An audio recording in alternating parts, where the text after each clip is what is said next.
It's never said that before.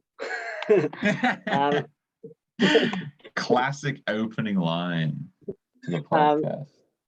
Hello and welcome to another episode of Cabbie Conversations. I am James and I'm joined by my good friend Ed.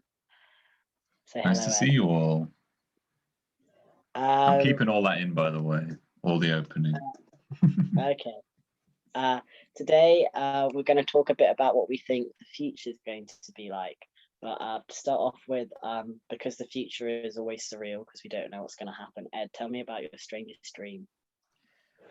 Well, a lot of my dreams are very strange in terms of they don't really take place in any sort of reality. And by that, I don't mean just like, oh, weird stuff happens. I mean, like, pretty much it takes place in a strange, ethereal landscape that has nothing to do with my daily life or my past or anything like that. Occasionally, I'll have stuff that. Yeah, it's almost like a bonus level in a video game.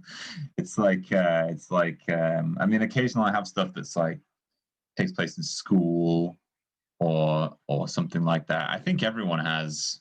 We should do a whole podcast about dreams, but I think everyone has dreams that take place in school because it's such a stressful, like nightmarish time. So I definitely have stuff like that, but usually it's just sort of very incomprehensible, and I usually forget about most of the details. I only remember like the sort of vague memories of it. But I remember the most the most depressing dream I ever had was I dreamt that I basically had a terminal illness and there was nothing I could do about it. And the worst part about it was just like how realistically it played out. And it went on. It was one of those dreams that went on for so long. You know, it went on for like it felt like it went on for like a few hours, but it just played out so realistically. And then it almost this is probably such a sour note to start the podcast on, but it was like it literally changed the way I think a little bit, at least for the few days afterwards. Like I was like, well, in my dream, I'd basically accepted the fact that I was going to die. So I sort of had to grapple with that afterwards. That's mad. It is pretty mad. It was strangely comforting in a way, because in a way I was thinking, well, it was initially a shock, but it was like, once I sort of go over it, I was sort of complacent with the fact that I was going to die. So if in real life it ever happened, I feel like I could maybe at least wrap my head around it. You know? So as a silver lining, it was sort of comforting in that way. That's really, really mad. Yeah. I think that's a very good dream. You know, you work through some stuff, you know, you post mortality and how it's going to be. But you know what it reminds me of? It reminds me of the game in Rick and Morty, you know, where you like put headsets on and then like he lives life and then he died. And it's like, oh, what age? Yeah. I was damn. Yeah, in a strange way, it was almost like viewing someone else's life, but it was my own. And you know, you hear about death. This is getting so existential already, but whatever. Like, you know, you think about, you in a weird way, in a secondhand way, you experience death on almost a daily basis as a person. Like, you hear about it or you read about it in the news, but sort of comprehending that on a human level is very different. And I don't think that's exactly what that dream accomplished. I don't think it's quite the same, because maybe in the back of my mind I knew it was a dream still, but even still, it was sort of a first-hand experience of a way of experiencing the reality of death, which you can't really wrap your head around until you are actually in that position. So it was interesting. What about you, James? So this is kind of actually quite bizarre. It was a couple of years ago I had this dream. So my uncle came to visit actually during the evening of that night, and we'd had a conversation and it was a nice time. And like then late that night I had a dream that my uncle came to visit, and he accidentally brought up a topic that I hadn't been told. It was a family secret, and the family secret that I had actually been born with a twin, but the twin had died. Okay. And my parents had hidden it from me, and I found out, and then I was very angry about my parents hiding this from me. And the twin's name was Paul, and it was really convincing dream, and I woke up going, Paul? Like, I hate those dreams where you wake up and it feels like so real and you have to adjust to it.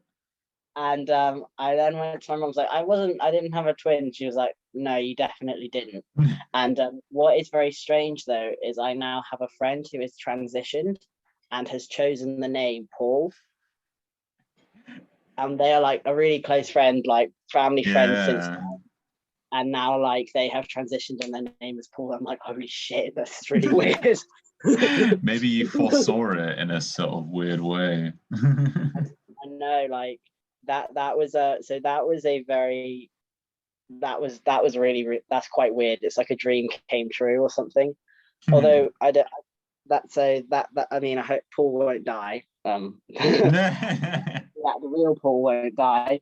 But like the fact that it was such a secret and so hush hush because their parents are quite conservative.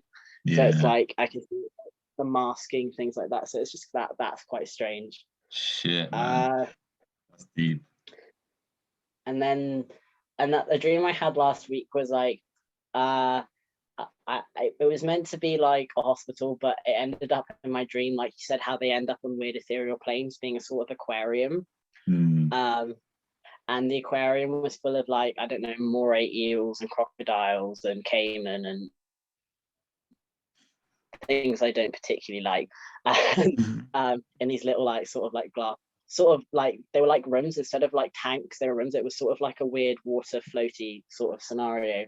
And like I could like breathe underwater. I can't really explain what's going on, but I sort of like swimming around, nervous about all of the like creatures that could potentially eat me. And then like I found my dead cat and carried my dead cat around, and then I felt fine. Oh my god. That's mad. I bet there's so many layers to that if you were willing to sort of dig deep psychologically. We definitely got to do an episode about dreams. We do for sure. But no, because the dreams aren't very well understood by although I do tend to dream about animals. That's something that comes up. That's quite a repeating theme for me, animals and dreams. And sometimes like I will Google what the animal means. Well, I think that there's two sides to it, I feel like, with dreams, but where I think there's depth that you wouldn't necessarily think of in terms of perhaps it's exemplifying your anxieties or fears or whatever at the time. However, I do think that a lot of it is just sort of meaningless. I imagine quite a lot of it is quite meaningless. Like, I don't think, in terms of a lot of people claim to have prophetic dreams and this sort of thing. I don't know. I don't necessarily subscribe to that, but I bet there's a lot like that can tell you about your psyche from your dreams in terms of what you're thinking about, what your main concerns about that you wouldn't even necessarily realize. Yeah. No, definitely. I mean, some of the main tropes of dreams are what, like being like going somewhere and then ending up being naked and forgetting to put your on. Dreams of being chased, dreams of falling.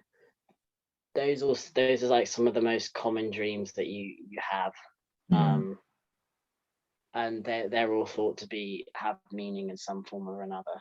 Yeah. Yeah. No, I'm sure they do. Because maybe it's just the sort of hunter-gatherer instinct, like being chased. Yeah, I mean, it's a primal thing that we worry about, being chased. I mean, you can still definitely be chased and it be frightening to this day. I mean, being a woman walking home at night and there's a creepy man, you're being chased. Yeah. It's still very much a relevant threat. It's what every horror film preys on, like the idea of like there'll always be a scene about someone getting chased, and you're like, fuck. You can almost empathize with it, even if you've not been in that situation yourself. Exactly. Anyway, so let's move on away from the creepiness of dreams to what the future will be like. The creepiness of the future. So, Ed, just a general question, do you think the future will be better than the past or worse than the past? You see, this is an interesting question. I think that societally things will. I think I'm optimistic generally that societally people will gain a better understanding, because if you look back 200 years ago, I don't think it's particularly helpful to be sort of very critical of the past and the people that exist in the past, like claiming that they were all racists and like all this stuff, because I really think it came from ignorance. And with modern technology and the modern sort of understanding, I think that the majority of people are at least aware more of issues that they wouldn't have otherwise been previously. Yeah. Which is something I was going to touch on in a bit, was like sort of the idea that information has become the new thing that is accessible to everybody. So information has made it so that people are more aware than ever of like people's struggles and people's issues that they wouldn't have otherwise been previously. There are obviously always going to be people that will take all that information, all that understanding, and still choose to be hateful and choose to be selfish and whatever. But I think generally speaking, people, when they understand each other more, they will treat each other better, because it's almost selfish in a way, because you almost can't. If you think about someone you really hate or someone you would really despise, it's someone that you have basically nothing in common with, right? Yeah. It's like, a murderer or a rapist or whatever, because you would never do that sort of thing. But, and obviously that's fair enough, but, that if we were able to sort of empathize, i.e. put ourselves in each other's shoes, I feel like generally speaking that would make us better as human beings. And I think that would come with potentially better technology, hopefully better information, not necessarily more information. So, but in other areas, like environmentally, obviously there's huge concerns.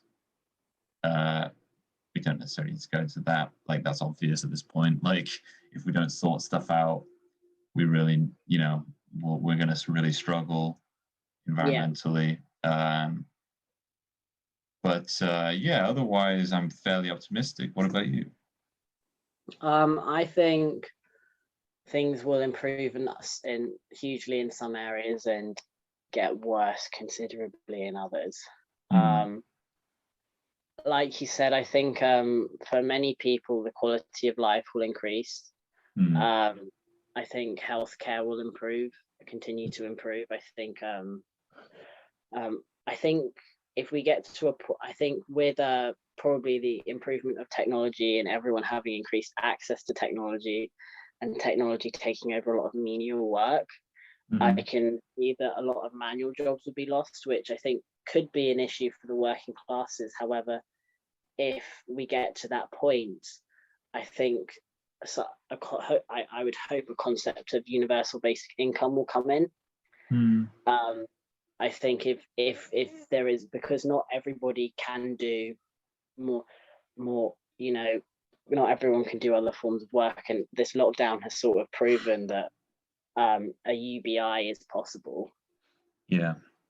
Various case studies across the world, within like Sweden, I think there was one in Canada, have shown that UBI improved people's quality of lives generally. So I do think that's something that could come into place. I do think though that any areas of sketchiness or crime and espionage and wars and conflicts will very much be fought over data control.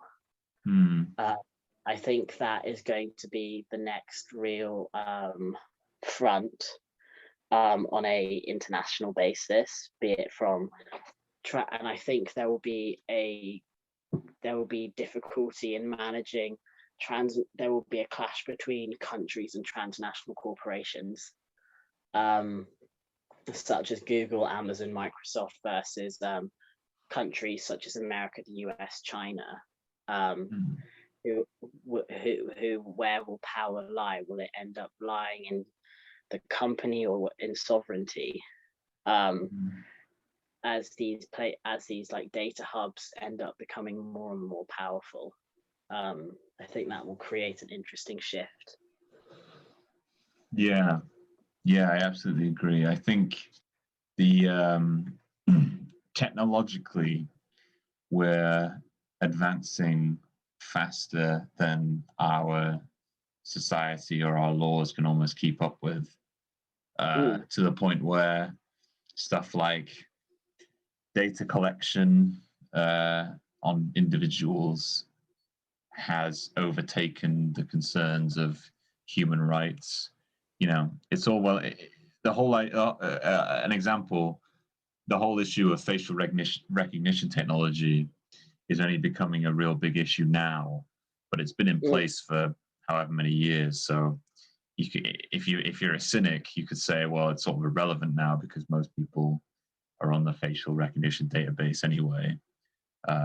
So unless you have some way of taking them off, it's pretty pointless to bring up the issue now. It just goes to show you that like technology advances a lot quicker than perhaps society does. Because do you honestly think like, the right to privacy? Do you think that even that concept even existed like 100 years ago? No, because no one knew. It was just not available back then. When people, it wasn't a concern because it couldn't possibly be thought of as an issue. When people were looking to the future, they thought, I'm stealing this from Neil deGrasse Tyson, but he said that, he was like, well, years and years ago, people thought that the abundant resource would be energy. We would have like flying cars and shit like that. But really, energy is more expensive than ever. And the abundant resource is information. It's the thing that's most accessible to people. So, and it's the stuff that's like basically almost free to gather. And it's pretty valuable as well, like both to companies and to governments.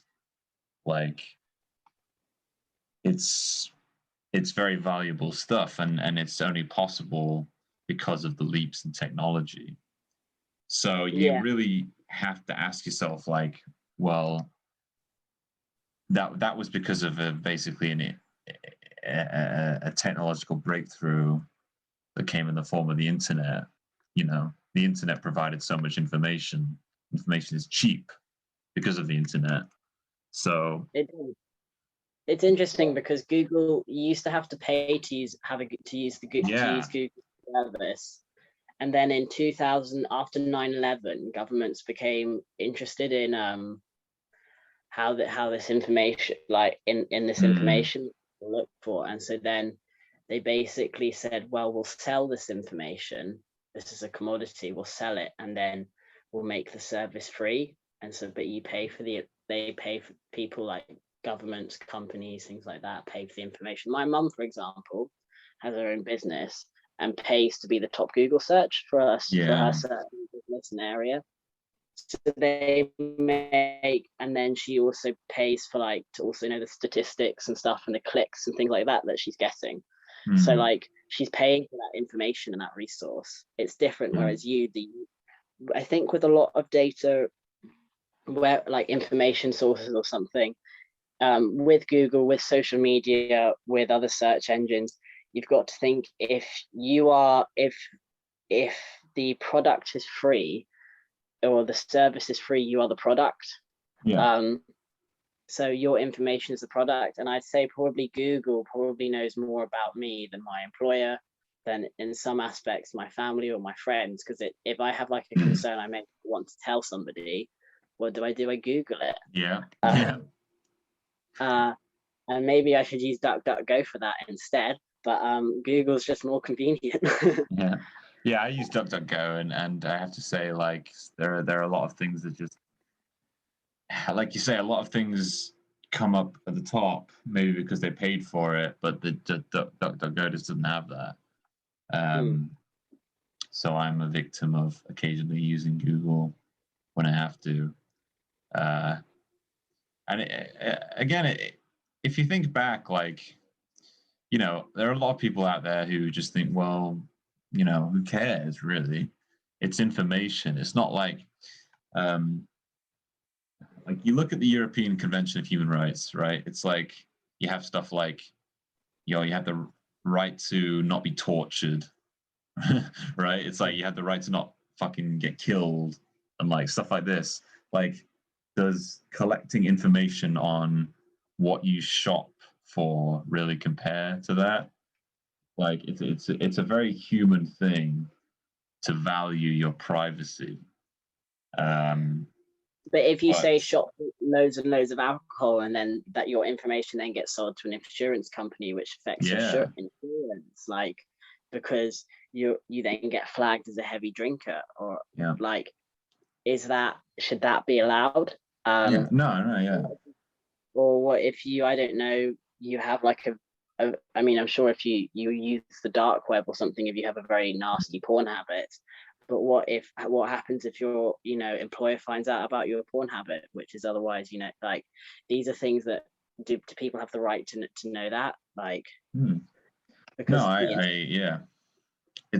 would say no, and I think even beyond that, I think if you're looking at it from a sort of very basic point of view, even if you were to say, like, I don't want people to know that, I don't know, I buy a lot of Yu-Gi-Oh cards online, right? Like, realistically, that information doesn't, the fact that somebody else knows that doesn't physically impact you a lot, right?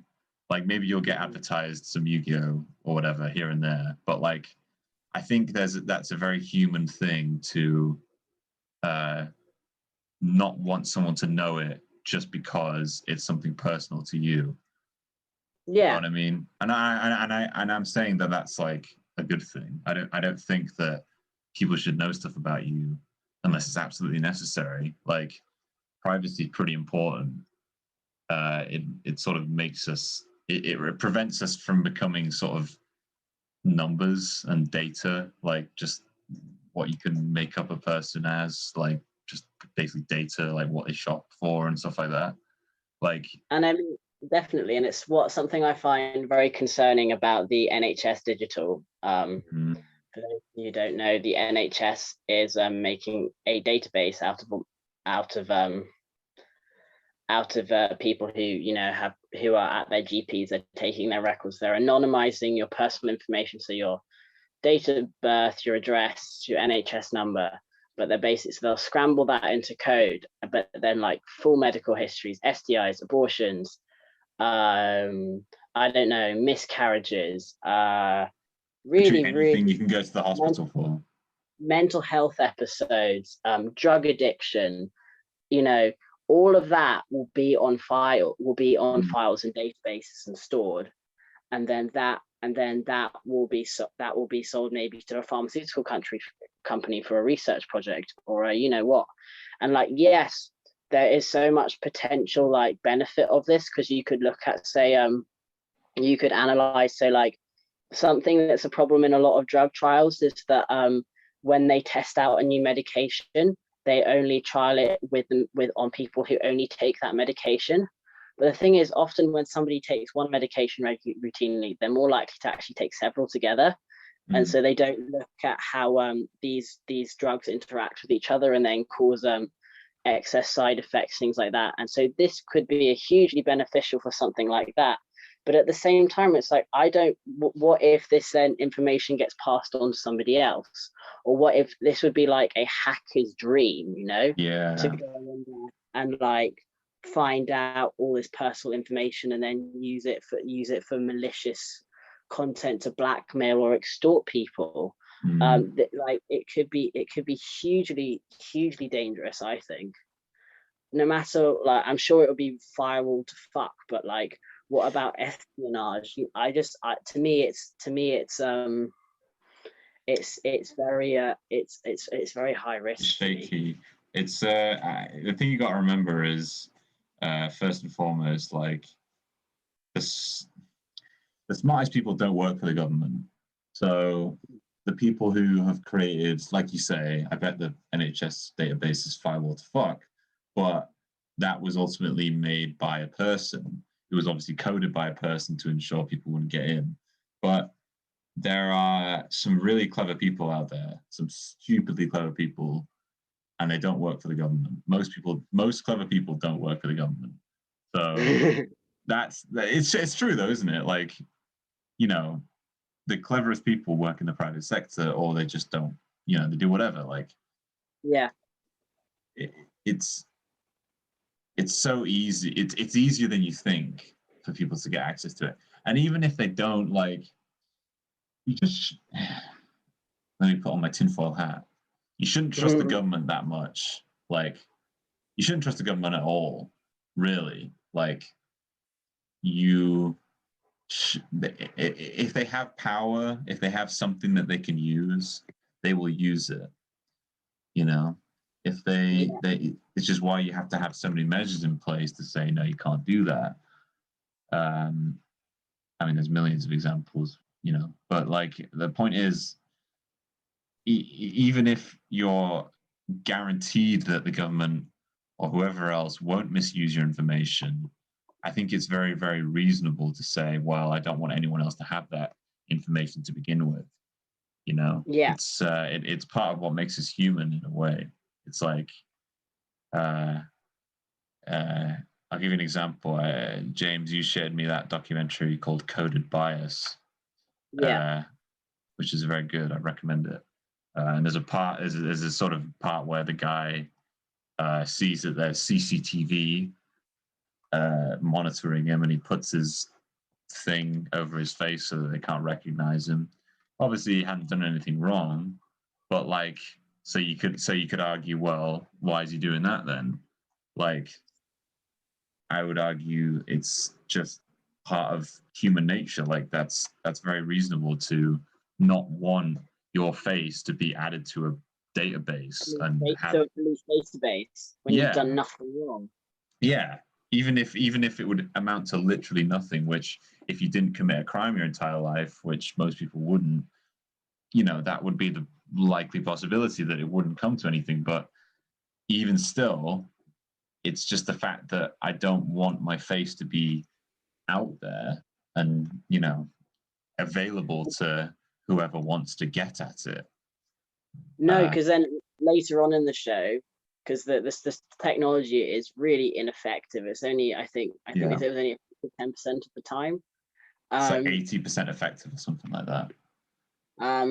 So say if my face, they joined my face to another face who was somebody who committed the crime, and then because my face, the crime got put on me, even though I didn't commit the crime. Yeah. Like I just don't want them to have my information. I don't think it's their right. Yeah. And it's just the fact that they were like, oh, well, he was trying really hard not to show his face, so that is suspicious. Well, no, I don't think that's suspicious at all. I think that's that's like a concerned person not wanting their face to be out there. It's like not wanting to have cookies. It's like, no, I don't want your cookie. Thank you very much. Yeah. It's like, oh, are you allergic? No. It's like, oh, are you? It's instead of giving it to. Yeah, it's just mad. And then later on in the show, it was they identified they picked on a black 14-year-old boy and said, oh, you've been. Then they took his fingerprints, his address, and far more invasive, because they incorrectly matched him to the wrong face. It's like, now his information is on that database, and he did nothing wrong. That makes me really angry on his behalf. Yeah. No, exactly. It's scary. He's been targeted by the police for doing nothing wrong, and now he will be on their database for doing nothing wrong, and will probably be picked on again because he's on their database. Yeah, that's the other thing too. Whenever you watch a crime documentary or crime drama, I'm sure the whole thing of forensic evidence will be brought up. And the thing to remember about forensic evidence, while it is mostly accurate, it isn't 100% accurate. There are plenty of examples of when people have been identified falsely by DNA evidence. The idea that this is like some, magic code that can identify people. Again, I'm not disputing the fact that it is accurate, but like there are times where it isn't accurate. So like people like that kid could be picked on for no reason. Like they could be identified in a DNA search of the whole database for no reason, and it's very distressing. Like, you could say, well, if he's innocent, he won't get charged for it, and that's 99% of the time that's true. But the whole act of being accused of something, I'm sure many people have gone through this, probably at school. Like if you're accused of something that you haven't done, it's pretty distressing. And especially if it's from an authority figure like the police, your friends or your family might suspect that you've actually done it, and they're like, oh, what the fuck, man? Like, are you stolen something? What have you done? Like, that's pretty horrible to go through. Definitely. It's not something. Yeah. So I mean,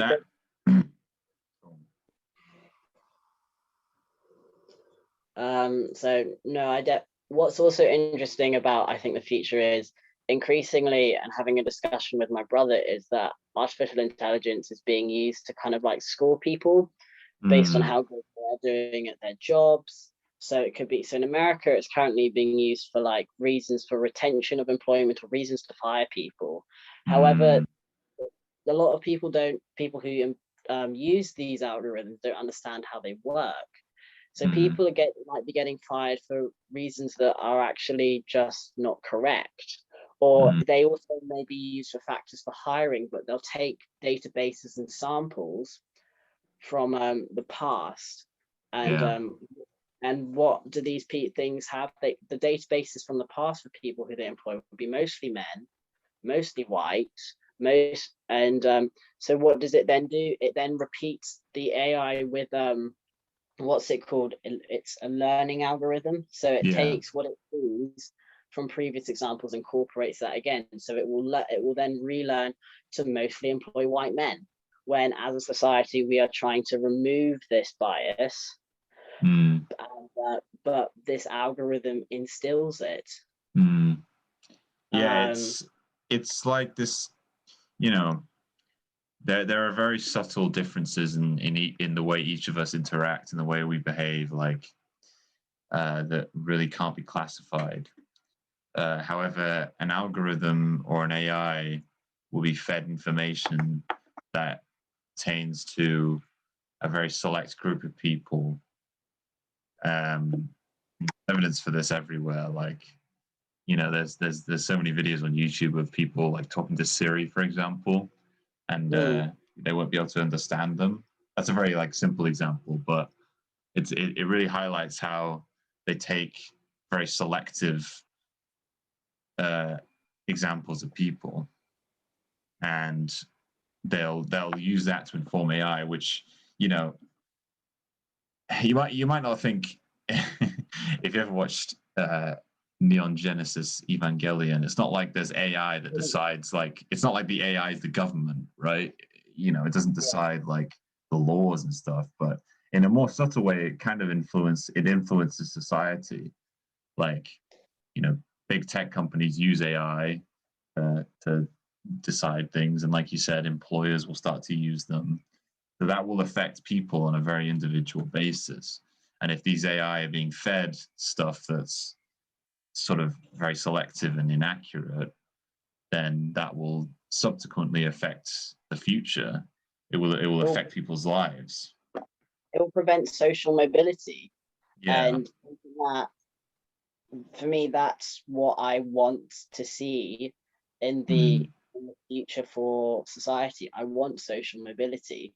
Yeah. So if society is saying it is against social mobility, then if AI is programmed against social mobility, you're going to continue the ways of poverty. And it's interesting how that also not only influences, say, so if it affects job prospects, that will also then affect people's credit scores, things like that.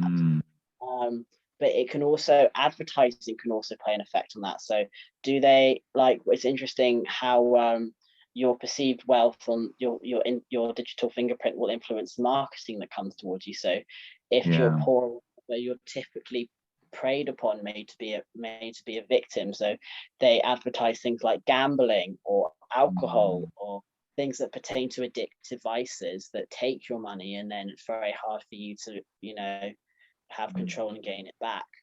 But in if you're more wealthy and opulent, they tend to like promote luxury things such as holidays, or I don't know, luxury clothes, luxury food.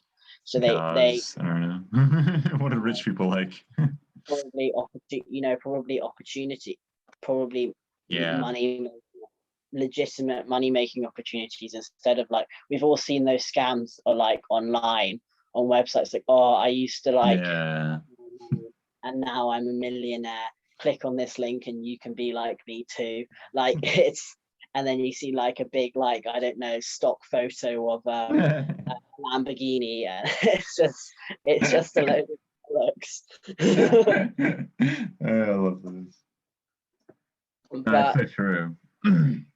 If you don't have as good an education, you don't have as many opportunities, you might be prey to those sort of things. You might end up, or then there's other scams, like, I don't know, HMRC revenue and customs, you know, you tax credits and things that, you know, you haven't paid all of your national insurance or something like that.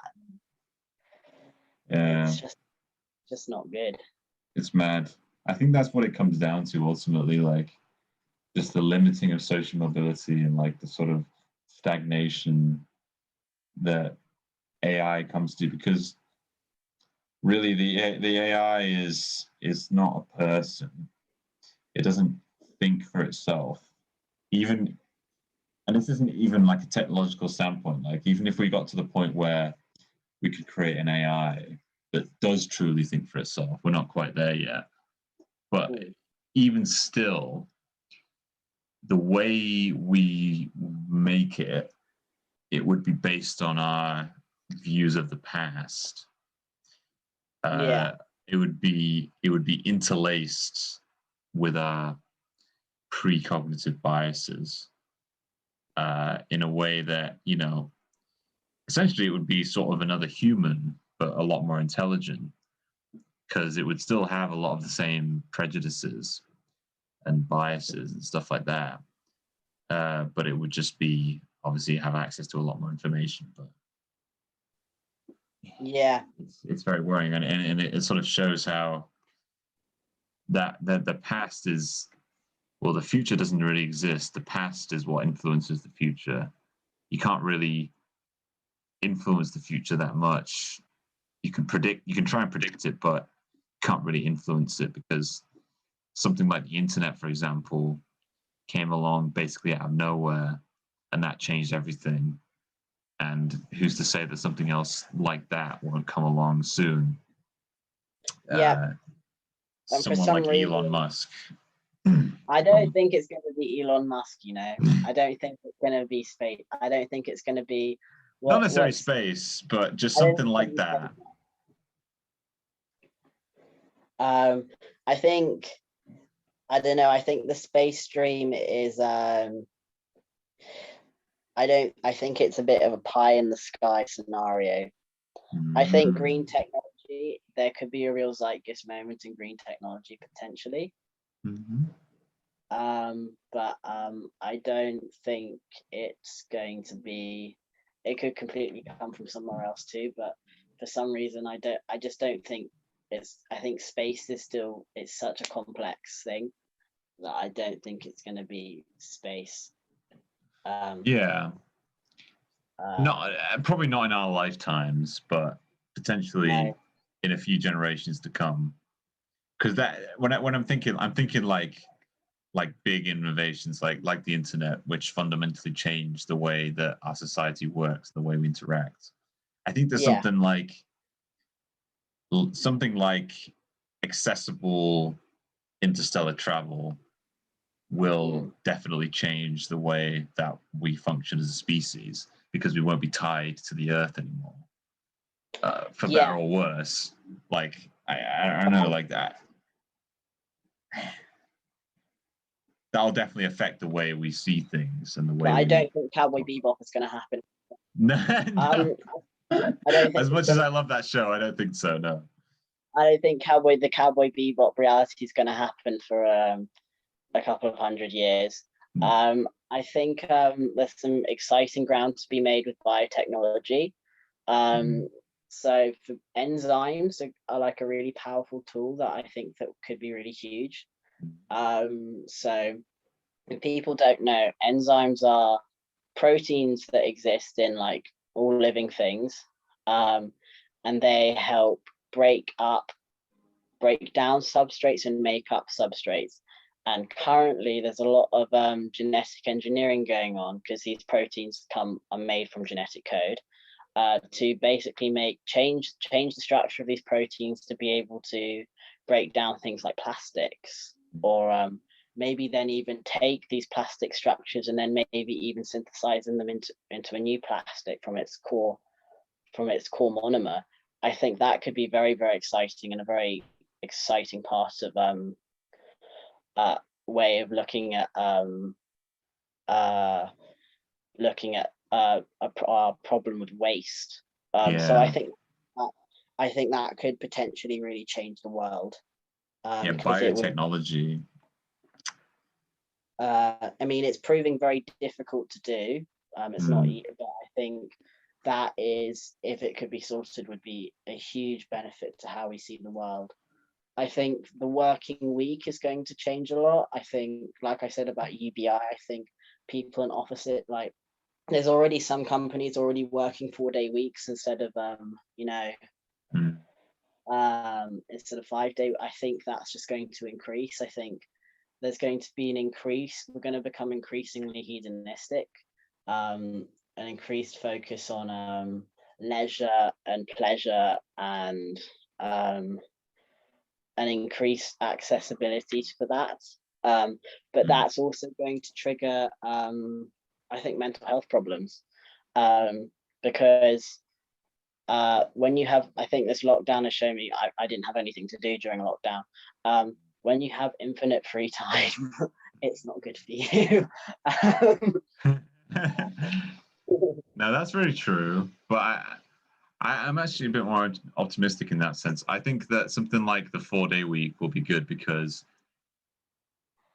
I have no science to back this up, but I think that the 5-day working week is just a slightly too much for people.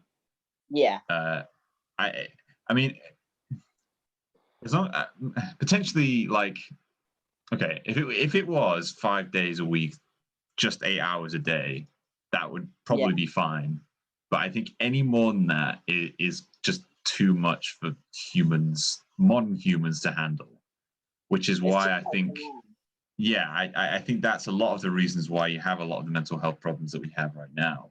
It's because of like over stress, stuff like, like lack of just personal time. I think 4-day working week would probably be ideal, because I completely agree. I think that you definitely can't have people doing nothing. No. That's definitely not what we were designed for. We've evolved too far to the point where we just need to do stuff. We still have that sort of animal instinct, I guess, to be productive and whatever. Like, you can't guess, you maybe in like a million years or whatever, we can just get to the point where we're all ascended beings that don't need to do anything. But right now we need to be productive, and we need to do stuff because that's what makes it feel good. Yeah. So I think there's definitely a balance you need to find. No, which could be its own revolution in a way. Yeah, there is an issue right now, because the 40-hour working week, because there's 160 hours in the working week. Let me see, 24 times 7.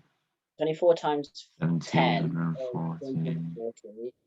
Half that is 5 days, 120, plus 168 hours in the week. So the idea was 40 hours work, 40 hours rest, I think, or like 40 hours like rest being what's it called, like housework, 40 hours sleep. But in the past, per day it was like 8 hours rest, 8 hours work, 8 hours restitution or something, which was supposed to be either with your family or education or something like that. But or I don't know, playing golf or something like that. But the problem is, these days we live in a society which always puts pressure on doing more and more and more. Like, you feel like a bit of a waste of space if you don't go to the gym, say, twice a week, if you don't make sure you're eating a super healthy diet, and that's like home cooked, blah blah blah blah blah. If you don't socialize and see your friends a lot, if you don't look after your children and your family, if you don't if you don't have a hobby, like, there's just you're being put, and then also have maybe a side hustle, a private there's so much demand and then also your job is always demanding more of you. I would say, like, yes, it might be 40 hours in the office, but it will easily be another 10 hours out of the office doing something, answering emails, shit like that. Like, it spreads. Preparing for presentations. I don't know, if calling concerned clients, things like that. These sort of things, continue to like increase and ramp up. So I don't think it's something that will necessarily go. There's just too much demands currently in the modern world to do. So I do think that it's and also in the past people had like staff, like, or they at least the wealthy did, they had servants. So I mean, they still do in many countries, but I mean, these days they might just be your cleaner, but if you have a cleaner, if you can afford a cleaner. But there's just so much to do. Most people don't have one. There's so much demand that in, say, a family unit, you can't do everything and be like a great parent, a great worker, and have time for yourself. It's like you have to pick one. You can pick two, but not three. The constant dilemma. And then also sleep. And sleep is hugely important. And these days, like, I think our society really undermines the value of sleep. Because everyone always says, I'm so tired, I'm so tired, I'm so tired.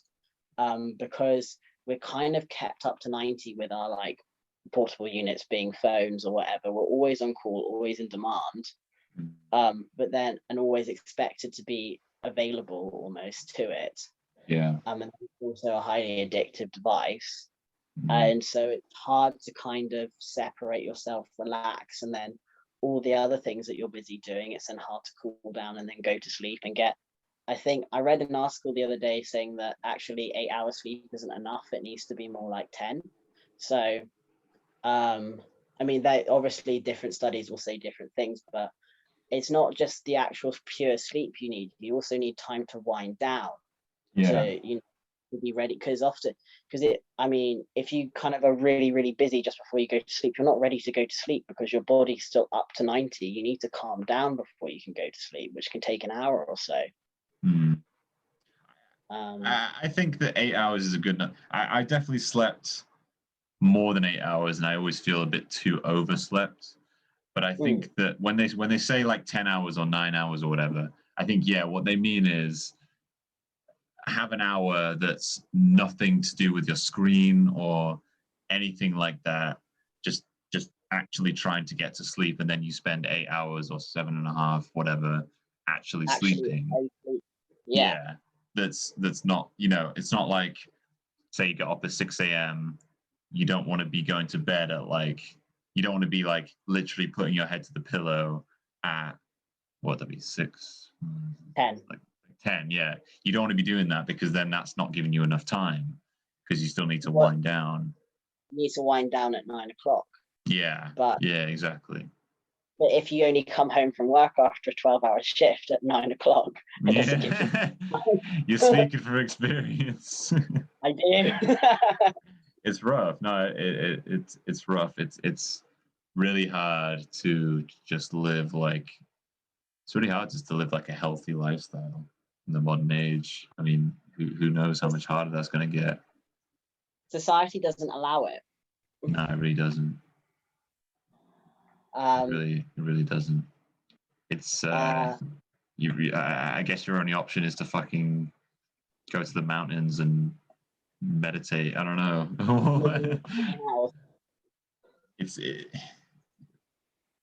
It's really, man, it's really hard. It is really hard. I mean, at least it's not like, I don't know, the 12th century. We don't have to worry about getting conscripted by our feudal lord to go fight. And we don't have to worry about catching, I don't know, bubonic plague or syphilis and dying and getting. So there are a lot, and eating rotten food and things like, I don't know, having our wife die in childbirth, and it's a lot better than it was. But I think there are still definitely improvements that can be made societally, and not just also for the people who are upper class and middle class, but for the working class too. There's huge swathes of improvement to be made. For the working classes in particular. So it will be interesting to see how things progress in that department. What do you think about, just to round off, we talked about the future of sort of technology and society and stuff like that. What do you think about the future of art? Where do you think that's going to go in general?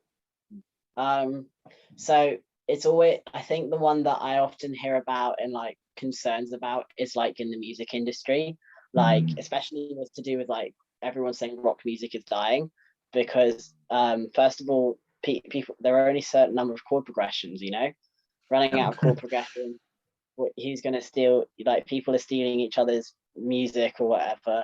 Like look at those war, like there's that massive court case between Led Zeppelin and somebody else for Stairway to Heaven, how they stole the chords apparently for that.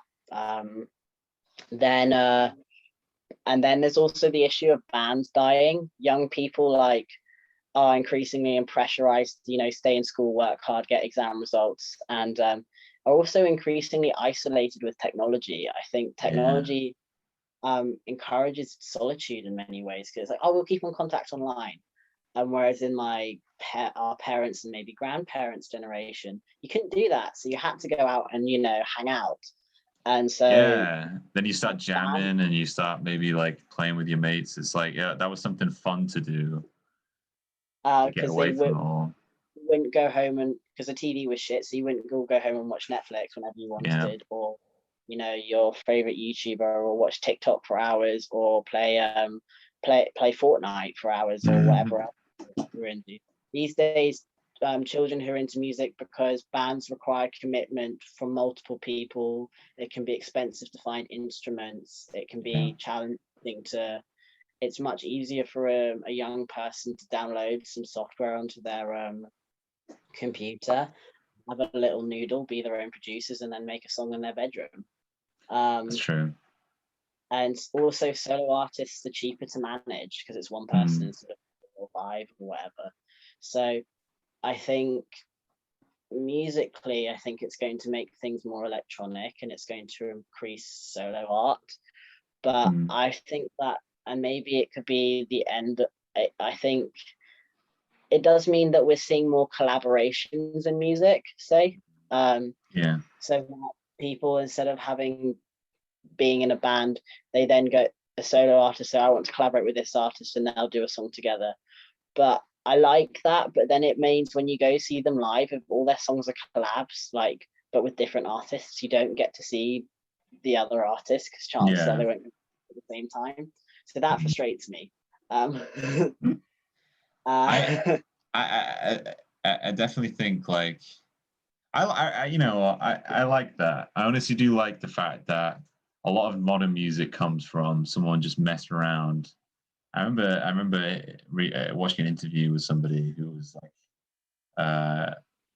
he was like a new R&B artist or something, but he started making music when he was on his Nokia flip phone, and he started making, it was like an app that made you like make ringtones or something.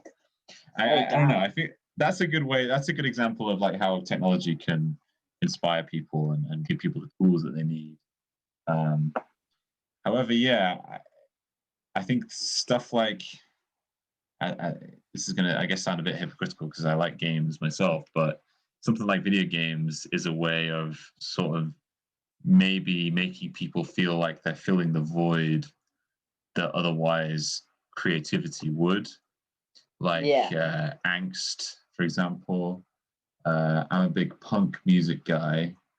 I feel like a lot of people who might otherwise find solace in punk music or something similar might instead choose to play video games or something like that. There's other ways. Basically, my point is that there's other, I guess, more convenient, less creative ways of expressing yourself nowadays, which isn't necessarily a hugely bad thing. I think there is always going to be punk music or music in general. There's always if you're willing to look hard enough, there's always good new music. I don't really like this argument of like all modern music is bad or whatever. No. I think it's quite immature and it's so overgeneralizing because there's more music coming out nowadays than there ever was before because of things like SoundCloud and Bandcamp and all this stuff. It gives people the tools, like I said, of creating the music they want to make. Democratization of media.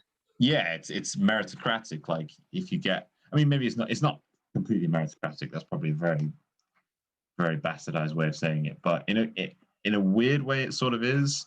It's more of it's more of a problem with like the system and especially like the music itself. Like it's not very easy for modern audiences, general audiences, to sort of adapt to a lot of very obscure indie music. But in general, whereas before, if you had a weird alternative sound, it was quite hard for you to get noticed.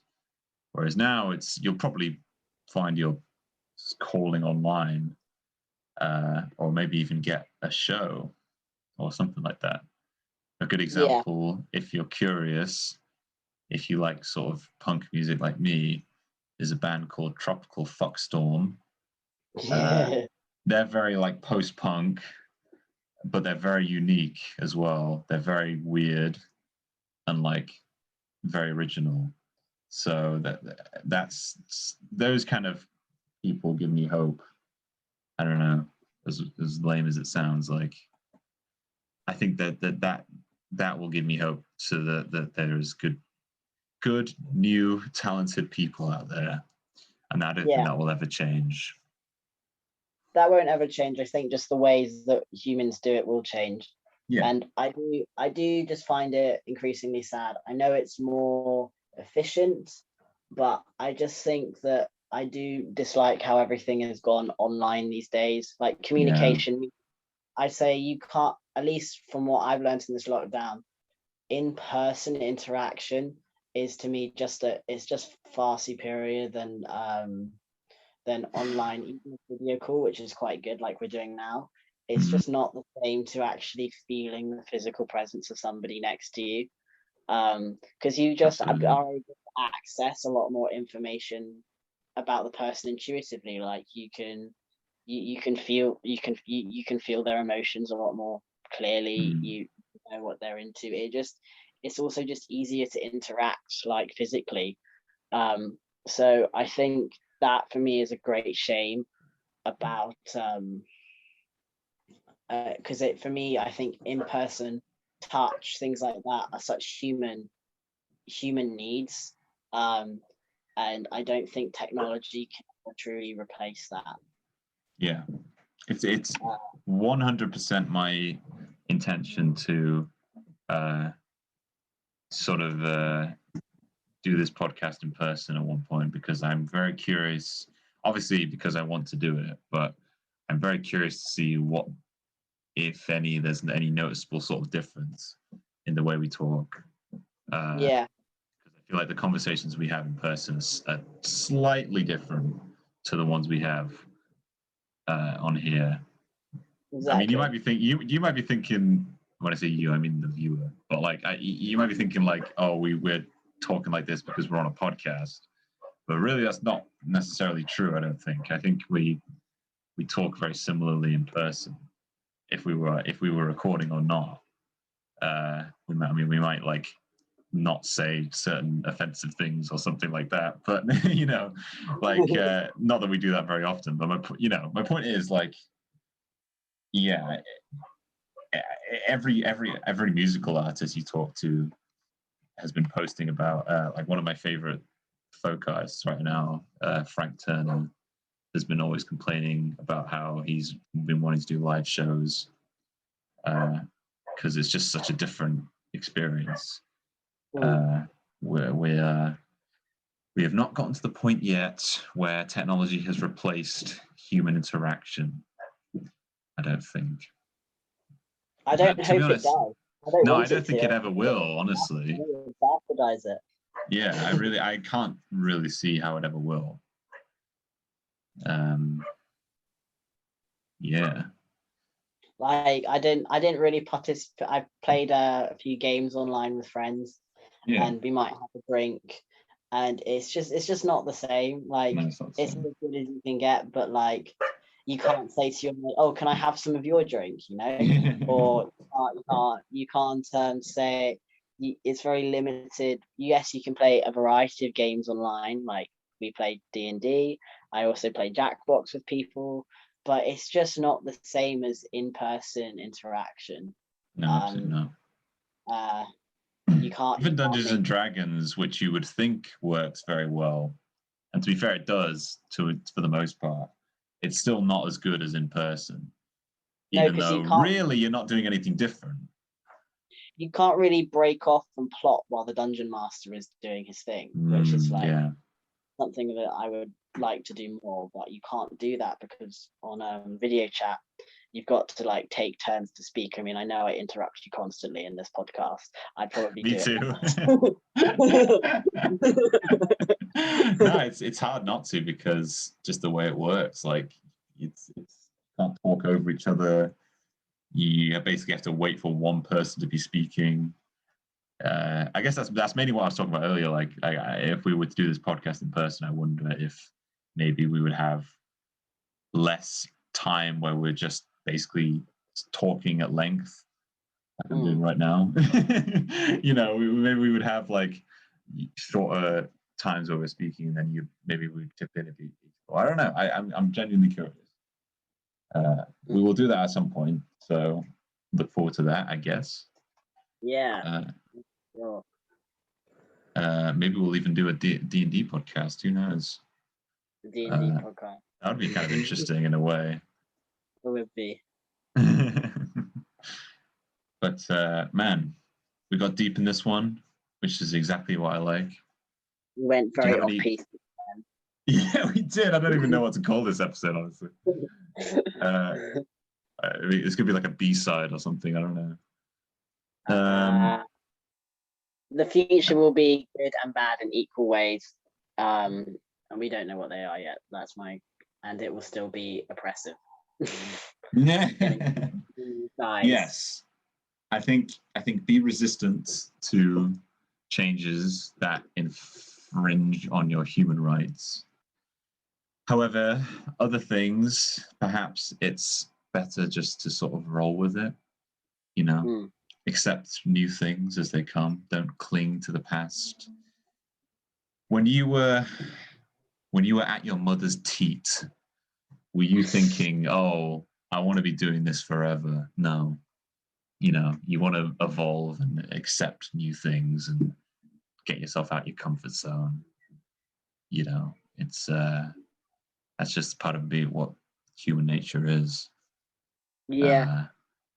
So it's interesting to see how people's diets have changed drastically over the last years. I imagine in the future we'll have a more plant-based diet.